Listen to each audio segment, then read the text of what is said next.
Hola señores y señores, and welcome to a new episode, something I've never done on my channel. It's gonna be just a gameplay of Barcelona vs MG. It's gonna be a full gameplay, all 6-minute halves, just the full thing. You guys are gonna see the whole thing go down. Well guys, I'm gonna play with Madrid because I actually support Madrid, and the only reason I'm doing this is because the actual El Clasico is coming up next weekend on Saturday, October 26th. Find out the time wherever you're from.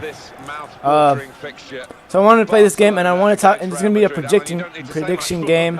It's gonna be like I'm gonna talk about like what I think, what players will probably start, all this other stuff, like how the teams are gonna go into this game, the morale and everything.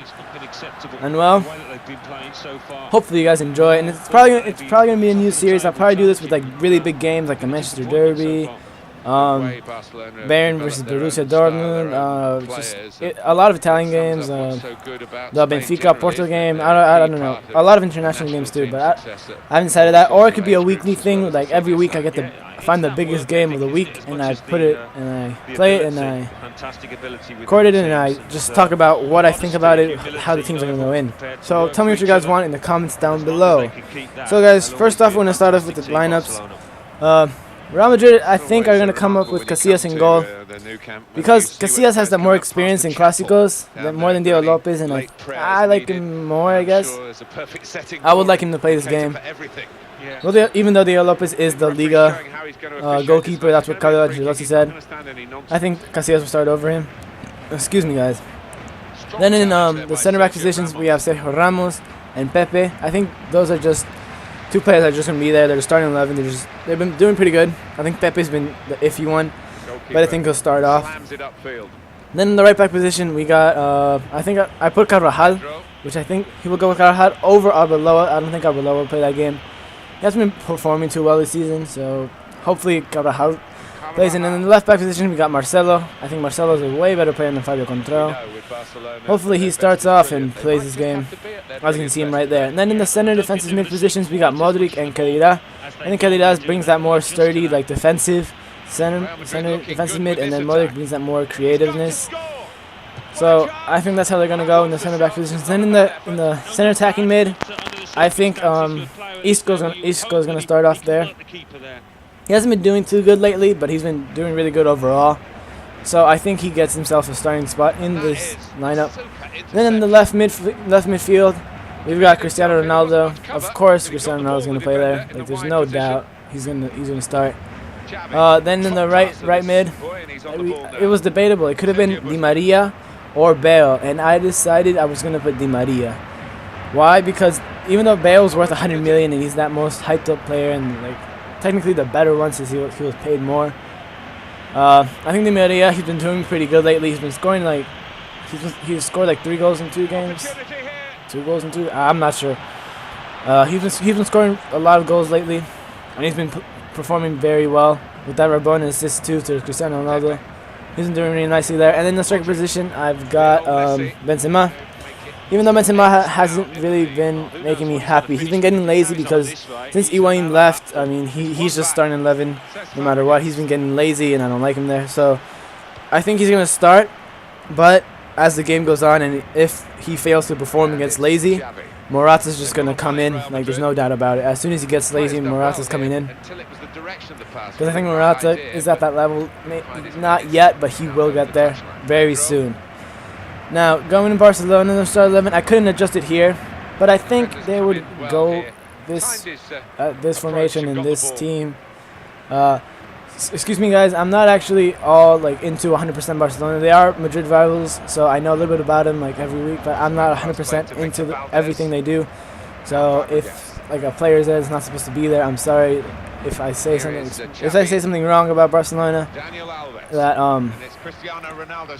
It was like I didn't know about, and I'm sorry, guys. I will try my best. It's only as much as I know, but I think they're gonna go with Pedro over Sanchez. I'm not sure. Neymar will probably start. He's been performing way better than Bale. And there we go, guys. A goal from Di Maria. The guy was talking about him scoring every game. He's been doing really nicely.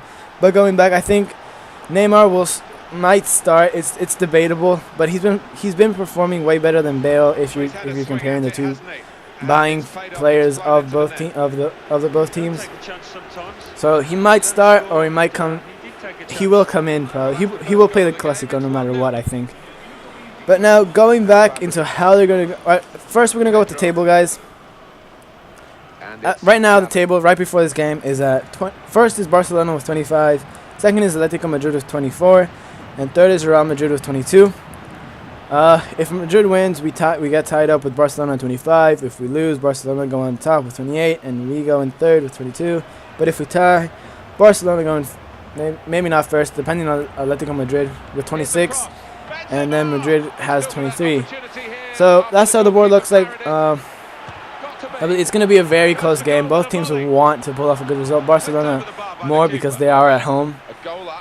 Last season, the last fixture of this game, it was a tie here in Camp Nou. It was 2-2. Ronaldo was 2 goals and Messi with 2 goals. It was a really nice game, really nice Clasico. Just what I would expect of a Clasico. I personally think this coming up game is going to be a tie. It's going to be maybe 1-1, 2-2. If not a tie, if I had to choose between a winner, sadly, even though I'm a die-hard Madrid fan, I'm going to say Barcelona. Because Madrid, their form hasn't been too good. They've been winning games, but they haven't been definitely winning games, if you know what I mean. Like, we haven't been like beating teams 4-0 every game. Like Barcelona has been winning, maybe 2-3. I'm not sure of the scores, but they've been showing they won the game. Like we have been winning. We have some games that we won like that, but we had other games where we barely win, or we win like late in the game. And that's not good to see for Madrid. So if somebody had to win, I'm sad to say maybe Barcelona, but there could always be the surprise. That's what I love about football. There could always be that surprise, and Madrid might win, but we will see then. But the last fixture of the Liga, we had Osasuna versus Barcelona. They tied.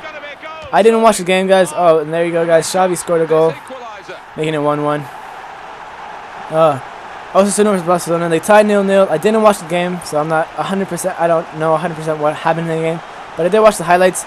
Barcelona did perform better than Osasuna, but Osasuna had the occasional chance. I saw that Fabregas was like in form, I guess, in that game. He was getting a lot of chances, but he couldn't finish. Neymar had an open goal chance that he missed. Messi was benched, which was, I guess, not a surprise to see because they didn't want to risk him. So I guess they've been going with a good strategy, and well, they've been performing good. They've won all their games other than that game, so they've been doing really nicely. But we will see what happens in the game later. Madrid come to this game with a win against Malaga at home, 2-0, with Di Maria getting on the score sheet and Ronaldo in the 90th minute with a penalty. We had a lot of chances in that game, if I remember correctly. This is actually Sunday when I'm doing it.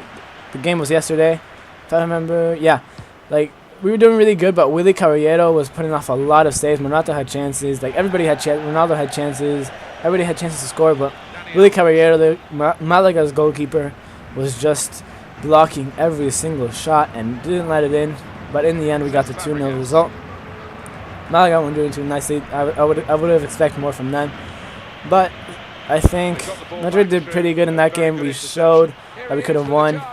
And there we go, Messi scoring in the 45th minute, making it 2-1 for Barca right before the break. And guys, so I think in that game, Real Madrid versus Malaga, we did pretty good, but we could still do better, I guess. But it's good form to go into this game, I guess. Now we are approaching the end of the first half. I'm actually gonna make this into 2 parts, guys. I'm gonna have the first half and then the second half. We'll go to the second half in a little bit. We will talk about Champions League. Like there's a Champions League games between this. Talk about a lot more stuff about the Clasico. I'm gonna talk about other things. It's gonna be a long two-part episode. I'm sorry, guys, if you guys don't enjoy this, but I'm gonna talk about all throughout the episodes. So hope you guys enjoy that. And that's the end of the half, guys. Going back to the gameplay. We're going into the half 2-1 down against Barcelona. So not nice to see, but there's still a whole other half. That's the magic about football. The second half could be better or worse. We will see what happens then. So hope you guys enjoyed this first part. The second part should be out soon. This has been Gogo, guys, and adios.